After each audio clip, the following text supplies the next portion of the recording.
Okay, let's unpack this.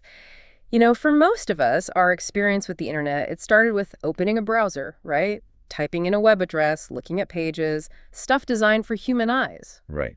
Visuals, Mhm. interactions. But these days, the internet is also this vast, really busy network where software programs are constantly talking to each other. Yeah, all the time.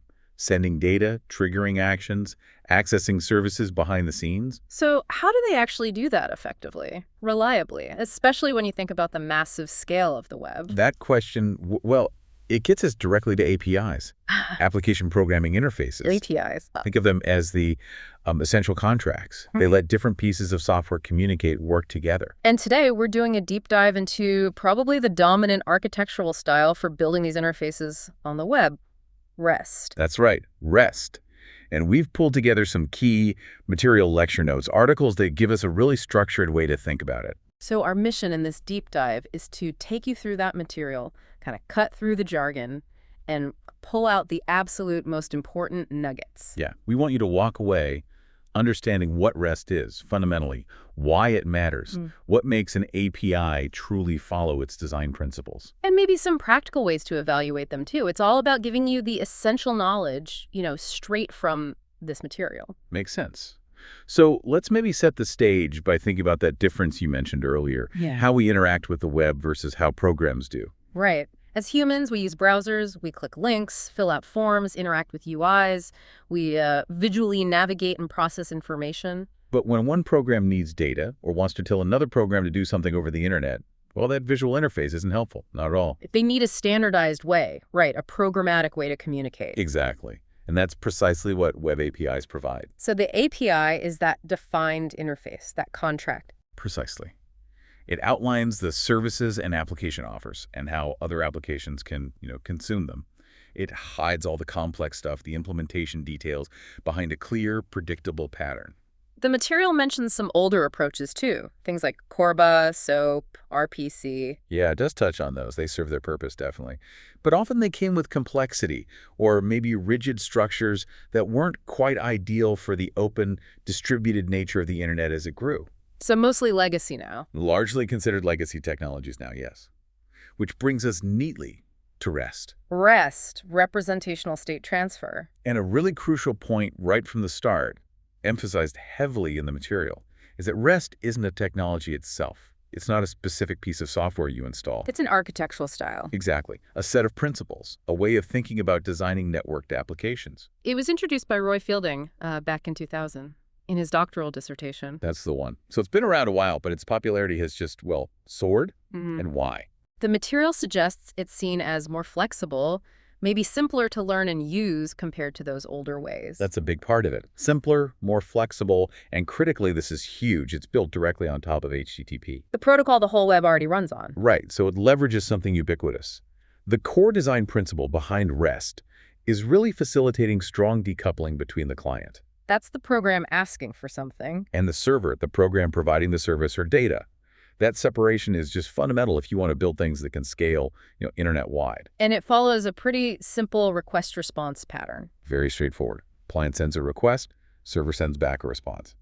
The key idea here is that the client is requesting a resource. Okay, so if I'm a client program and I want info about, say, employee number 1, I make a request to a specific URI, like the example http://localhost pot 8080 employees 1. Yep, something like that. You target the resource with its identifier, the URI. So what does the server send back? Just the employee data. Well, this is where it gets interesting. It doesn't just send the raw data. It sends a representation of that resource's current state. A representation, like in JSON or XML format? Often, yes. JSON or XML are very common. And importantly, it also includes relevant hypermedia links. Hypermedia links, so basically URIs. Essentially, yes, URIs that the client can use to potentially change the state of that resource or maybe navigate to related resources, like a link to update the employee or see their department. Okay, that leads us into the really interesting part, doesn't it? The set of 6 architectural constraints that, according to the material, truly define a REST API. Exactly. These aren't just suggestions. They're the foundational rules if you want to call your API RESTful, according to Fielding's definition. So the first one, client-server. Right, that clear separation we were just talking about. Client handles the UI, the user experience, user state. Server handles data storage, processing, the back-end logic. And the benefits. Why is this so important? Well, the material points out several. It helps make the UI portable across different platforms. It lowers the coupling, so changes on one side don't break the other. It improves server scalability because the server doesn't have to manage UI state. And they can evolve independently. Makes sense. Precisely. Then number 2, stateless. Stateless, meaning Meaning every single request from the client to the server has to contain all the information the server needs to understand and fulfill it. The server doesn't remember anything about the client from previous requests. so no session state stored on the server side between requests. None. Any application state, like who is logged in or what's in the shopping cart, is kept entirely on the client side. Why do that? Visibility, reliability, scalability. Visibility because you can look at any single request and understand it fully. Reliability because if one request fails, it doesn't depend on past interactions. And scalability because the server doesn't need to allocate memory to store session info for potentially millions of clients. Got it. Oh, third constraint. Cacheable. Responses from the server need to indicate whether they can be cached or not, either explicitly, like with a cache control header, or implicitly by convention. And if a response is cacheable, Then the client, or even an intermediary cache, is allowed to reuse that response data for later requests that are equivalent without having to ask the server again. this sounds like a huge performance booster. Oh, absolutely. It boosts efficiency, scalability, and the user's perceived performance by cutting down network traffic and server load. Big win. Okay, constraint number 4, uniform interface. This sounds important. It's a big one, yeah. It's really key to decoupling the implementation details from how clients actually interact with the service. This is what lets them evolve independently. The material breaks this down into 4 sub-constraints that kind of work together. All right, let's hear them. First, self-descriptive messages. Each message, request, or response should contain enough information for the receiver to understand how to process it, like using standard media types, JSON, XML, and HTTP methods correctly. Okay. Identification of resources. Resources are identified using those URIs we mentioned, like employees 1. And it's important to grasp the distinction.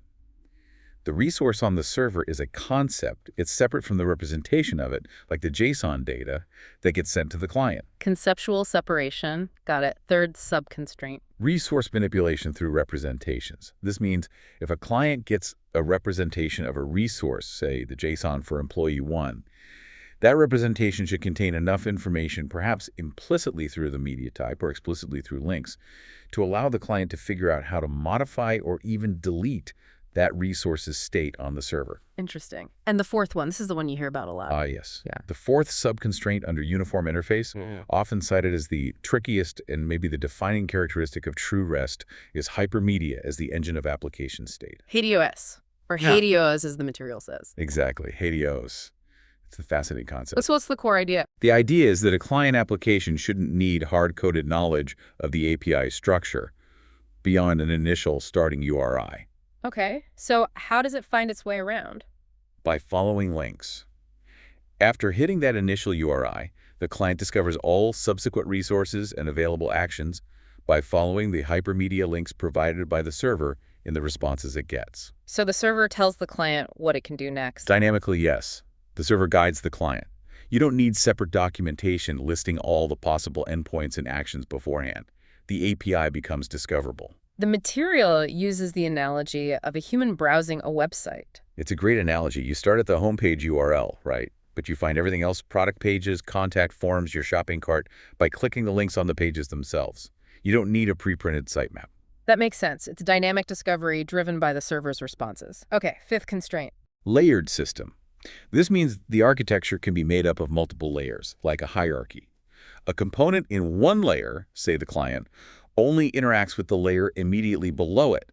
It doesn't know about layers further down the chain. And why is that useful? It allows you to insert intermediary servers, things like proxies, gateways, load balancers between the client and the actual end server, totally transparently. Ah, because they all speak the same uniform interface. Exactly. So these intermediaries can add security, handle caching, balance load, without the client or the end server needing to be changed or even be aware they exist. Very flexible. Okay, and the last one, number 6. The 6th constraint, and the material notes this is the only optional one, is code on demand. Code on demand, like downloading code. Yeah. It allows the server to temporarily extend what the client can do by sending executable code, maybe like JavaScript snippets or applets, the client then runs. Why would you do that? The benefit is simplifying the client. It doesn't need to have every single potential feature pre-built into it. It can get some functionality on demand from the server when needed. But again, this one's optional. Right. Now, the material makes a point, a pretty strong one, about a common misconception. What many people call RESTful might not actually meet all these criteria. That's a key takeaway, especially regarding HTOS. You mean just because an API has nice-looking URLs, like employees 10, or uses HTTP methods like GET and POST correctly, or supports shared operations, that doesn't automatically make it truly RESTful. Precisely. According to the material, while those things are good, they align with the spirit of REST, they aren't sufficient on their own. Without HTOS, the client still often needs external documentation. Like a PDF guide or a separate spec file? Exactly. To know what URIs exist beyond the entry point, what methods work on them, what the workflow is supposed to be, that breaks the self-discoverability promise of HTOS. That example in the material, comparing the RPC-style JSON with just data versus the true REST version with embedded hyperlinks. That really highlights the difference, doesn't it? It does. Those hyperlinks are the engine. They're what lets the client navigate and interact dynamically without prior out-of-band knowledge. So, to help evaluate how RESTful an API actually is, the material brings up the Richardson Maturity Model. Yeah, proposed by Leonard Richardson. It's a useful way to think about it, kind of like levels of adherence to the REST principles. Not official, but a good mental model. It has 4 levels, right? Like steps. 4 levels, starting from level 0. Level 0, the swamp of POX. Sounds appealing. Huh. POX means plain old XML, but it applies to JSON too. This is often where you have just one main URI for the whole application. And you might use just one HTTP method, usually POST, for everything, even fetching data. So like older SAP or XML RPC services? Those often fit here, yeah. It's basically remote procedure calls over HTTP, tunneled through POST. Okay, moving up, level 1. Level 1 introduces resource-based addressing. So now you start using distinct URIs for different resources, like employees or orders 1, 2, 3. That's a big step up. But maybe still using POST for actions. Often, yeah. You might still POST to employees 1, 2, 3 to trigger an update action, rather than using PUT. Then level 2. Level 2 brings in the proper use of HTTP verbs or methods. This is where you really start using getT for retrieving, COAST for creating, PDOT for updating or replacing, and delete for removing. The verb itself carries the meaning of the action on the resource identified by the URI. Okay, that feels much more aligned with HTTP. And the top level, level 3. Level 3 is HTOS. This is the full maturity in the model. You're using specific URIs, you're using HTTP methods correctly, and you're using those hypermedia controls, the links and the responses, to let the client discover what it can do next. That's the goal state according to this model. Makes sense as a progression. The material also covers some key tools and best practices that help when you're actually building or using these REST APIs. Right. HTTP itself is the foundational facilitator. We've talked about the methods, get, post, put, delete.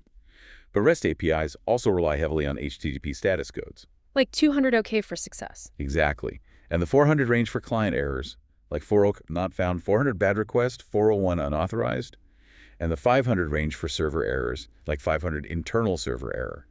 Using these codes correctly tells the client exactly what happened. And HTTP headers, too. Absolutely vital. Headers like content type to say this is JSON or this is XML, except for the client to say what formats it understands. Cache control for caching rules. Authorization for setting security credentials. Using all these HTTP features correctly is stressed is really important. It absolutely is.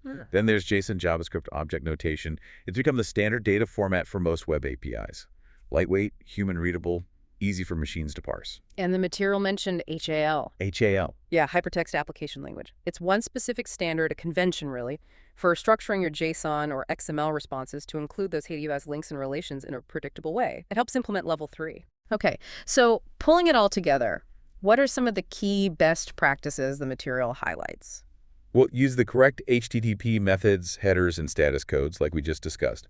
Be consistent. Makes sense. Accept requests and respond with JSON, generally speaking. It's what most clients expect now. Security. Always use proper authentication and authorization. Don't skip this. The material mentions things like OAuth or JWT as common mechanisms. What about naming the URIs? Give them meaningful, intuitive names, usually plural nouns for collections like users, and then maybe an ID for specific items like users too. Keep them predictable. And consistency across the whole API is key. Consistency is huge, yes. Makes it much easier to learn and use. And the material also suggests, for self-study, looking at things like the Microsoft RESTful Web API Design Guide for more in-depth examples. Right. It really boils down to creating these predictable, understandable interfaces so programs can talk effectively online. That's the core idea, making complex distributed systems manageable through well-defined interfaces. So to wrap up, what does this all mean? We've taken this deep dive using the material you shared, defined APIs, really explored REST as this key architectural style. Yeah, we broke down those 6 core constraints, including that crucial, maybe often overlooked Hediaus piece. Looked at how to evaluate APIs with the Richardson Maturity Model, Yeah. touched on the tools like HTTP and JSON, and the best practices. So hopefully you now have the language and a solid framework drawn directly from this material to understand and evaluate a huge part of how modern software actually communicates over the internet. Exactly. And maybe a final thought, building on that emphasis on Hediaus in the material. Consider this. The next time you encounter an API that calls itself RESTful, if you find yourself constantly needing to go back to external static documentation to figure out the next step, to find the right URI or action, is it really delivering on that promise, the promise of a dynamic, self-discoverable, hypermedia-driven interface that the material describes? Exactly. Something to think about as you navigate the world of APIs.